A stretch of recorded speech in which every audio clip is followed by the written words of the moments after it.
సూర్యాపేట జిల్లా మఠంపల్లి మండలం బక్కమంతులగూడెం గ్రామంలో శ్రీ రాజరాజేశ్వరి ఫర్టిలైజర్ షాప్పై వ్యవసాయ అధికారులు దాడులు చేశారు.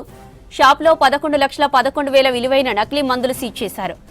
గుర్తింపు లేని మందులను తీసుకువచ్చి రైతులకు అమ్ముతున్న ఫర్టిలైజర్ షాప్ యజమాని మేరిడి సత్యనారాయణపై పోలీసులకు ఫిర్యాదు చేశామన్నారు Huzurnagar division agriculture officer R Ravi.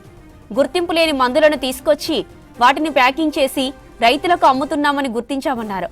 నిబంధనలకు విరుద్ధంగా మందులు తెచ్చి అమ్మితే కఠిన చర్యలు తీసుకుంటామని హెచ్చరించారు అగ్రికల్చర్ ఆఫీసర్స్. ఇప్పుడు ఉన్న వాటిలో ఎన్ని కూడా ఉన్నాయి, ఎక్స్పైర్ ఉన్నాయి. అవి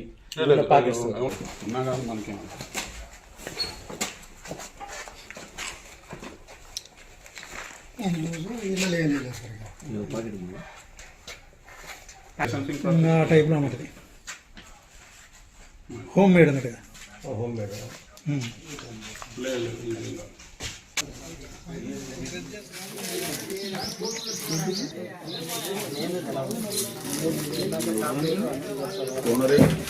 ఓనర్ ఇప్పుడు పోయింది సార్ బైక్ మీద. ఇప్పుడు మీకు తెలిసి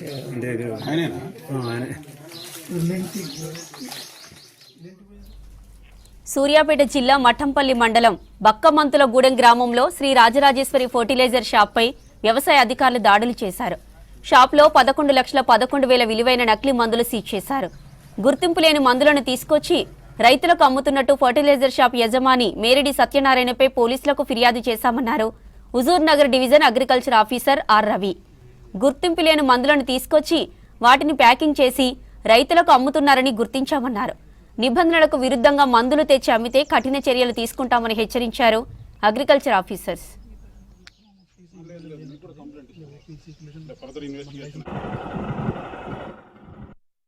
మట్టంపల్లి మండలం పక్కమంతులగూడెం గ్రామంలో మిరిడి సత్యనారాయణ అనే dealer Sri Rajarajeshwari Agro Links అనే పేరు మీద లైసెన్స్ తీసుకోవడం జరిగింది. తన వద్ద అనుమతి లేకుండా సస్పెక్టెడ్ గా కెమికల్స్ అమ్ముతున్నాడు అని చెప్పేసి మాకు తెలిసిన ఇన్ఫర్మేషన్ ప్రకారంగా మేము దాడి చేయడం జరిగింది.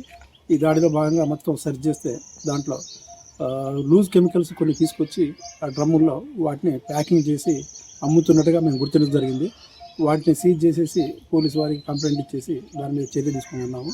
అలాగే తనకు లైసెన్స్ ఉన్నా కూడా కొన్ని నిబంధనలు పాటించకుండా కొన్ని కెమికల్స్ అమ్ముతున్నందుకు సుమారుగా 8 లక్షల రూపాయలు విలువ చేసి కెమికల్స్ని కూడా సీజ్ చేసి చట్టరీత్యా చర్య తీసుకోవడానికి మా డిపార్ట్మెంట్ చేస్తుంది.